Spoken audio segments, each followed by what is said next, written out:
La geografía de Estrabón.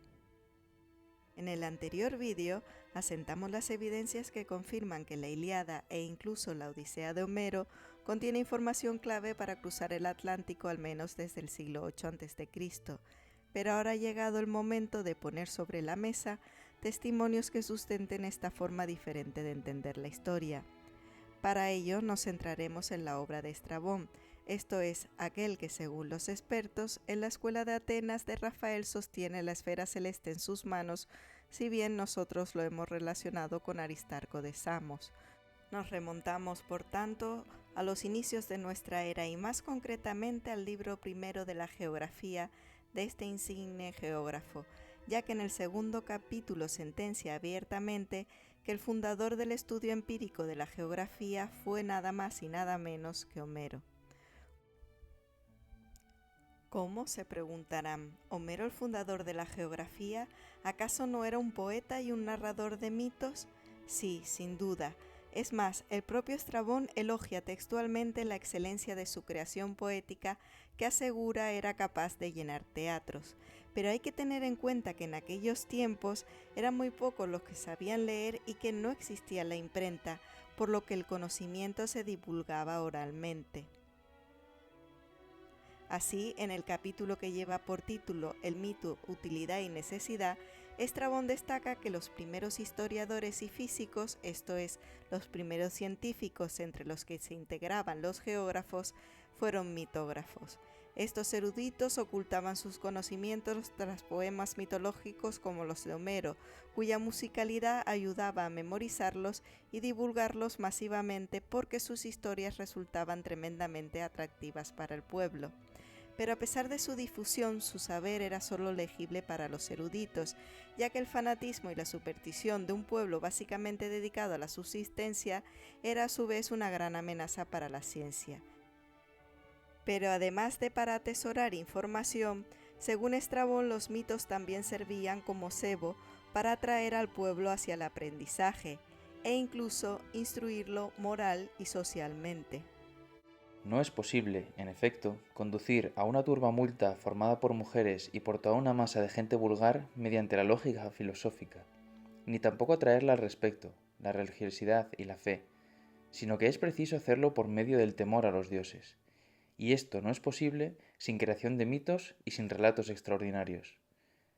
En efecto, el rayo, la égida, el tridente, antorchas, serpientes y lanzas en forma de tirso, atributos de los dioses, son material mítico, al igual que la teología arcaica, y esto fue lo que aceptaron los fundadores de estados como espantajos para la gente de espíritu simple. Y dado que los mitos realmente guardaban información, no debe extrañarnos que al abordar la posible continuidad del océano en torno al mundo, Estrabón no solo cite como autoridad en la materia a Homero, sino que además haga referencias constantes a su Ilíada y Odisea. Estrabón nos confirma así que no hemos errado en nuestras anteriores conclusiones y que efectivamente las gestas de Homero acontecen en el Atlántico. Es más, en el capítulo 10 de su obra, Estrabón lo declara abiertamente, si bien comete un incomprensible error al decir que Homero trasladó al océano acontecimientos del Ponto. Y es que de ser cierta esta aseveración, hoy no se ubicaría la Ilíada ni en Grecia ni en Turquía, como bien certifican mapas como el que ven ahora en pantalla. Es evidente, por tanto, que lo que Estrabón deja caer es precisamente lo contrario, esto es, que Homero sitúa en el Mediterráneo sucesos que acontecen en el Atlántico. Así, una estrofa más tarde nos informa abiertamente de una práctica que él mismo define como transposición de la información, esto es, informar aparentemente de un lugar cuando realmente se está hablando de otro muy distinto, siguiendo lo que denomina cierta semejanza. Y es que no en vano, este capítulo 10 de su obra lleva por título Otros ejemplos de ficción y transposición, evidenciando el término otros, que la transposición de la información era una práctica más o menos habitual entre los geógrafos de su tiempo. Pero, ¿por qué se realizaba esta práctica?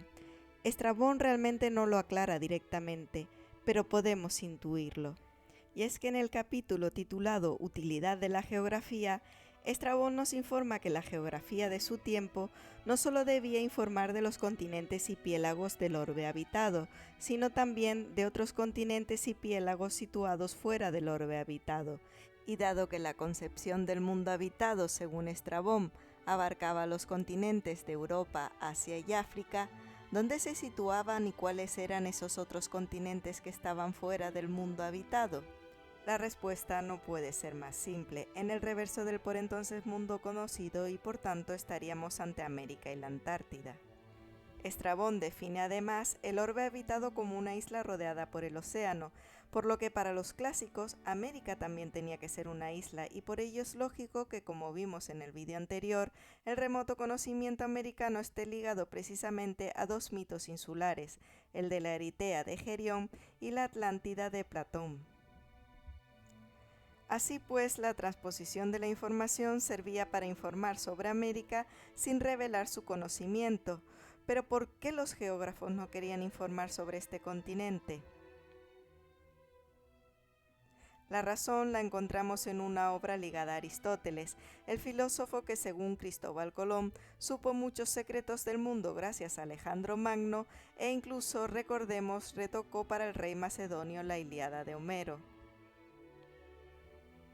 Y es que en la obra aristotélica llamada Sobre las cosas maravillosas oídas contar, se dice que en el mar que se extiende más allá de las columnas de Hércules, fue descubierta por los cartagineses una isla muy rica en recursos, que distaba del continente una navegación de muchos días. Como los cartagineses la visitaban a menudo y algunos de ellos, atraídos por la fertilidad del suelo, la habitaron, los jefes de los cartagineses prohibieron bajo pena de vida que nadie navegase a aquella isla, y acabaron con todos los indígenas para mantener el secreto y que la gente no se juntase contra ellos, reconquistase la isla y la arrancase de su utilidad. En el siglo XVI, el jesuita Juan de Mariana se haría eco de este texto aristotélico relacionándolo con la isla de la Española, pero justificaba el secretismo cartaginés en una razón muy diferente, esto es, en el miedo de que el éxodo de colonos hacia las nuevas tierras despoblara las fronteras dejando el territorio de origen expuesto a la invasión. Si se piensa detenidamente, ambas motivaciones son compatibles, ya que mantener oculto el conocimiento de aquellas tierras garantizaba el control sobre sus recursos y evitaba el éxodo poblacional de los territorios de origen. Por eso no es de extrañar que milenios más tarde los reyes católicos también recelaran a la hora de exponer las tierras finalmente descubiertas. Y es que tras la llegada de Colón a Huelva, los reyes actuaron con premura, enviando órdenes a todos los puestos del norte de la península y al arzobispado de Sevilla, prohibiendo bajo severa pena de muerte armar carabelas para ir a las nuevas tierras. Así pues, es evidente que la transposición de la información tiene su origen en los llamados secretos de Estado y por tanto en aspectos estratégicos y políticos, algo con lo que parece estar de acuerdo Estrabón, ya que antes de revelar que la geografía de su tiempo informaba sobre continentes y mares situados fuera del orbe habitado, sentenciaba que la geografía de su tiempo estaba toda ella orientada hacia las acciones propias del gobierno. Pero a pesar del secretismo, la información que atesoraban los mitos ha perdurado, y será precisamente la búsqueda de esta información la que guíe esta forma diferente de entender la historia. En el siguiente vídeo volveremos tras los pasos de la escuela de Atenas de Rafael para descubrir cosas no menos sorprendentes.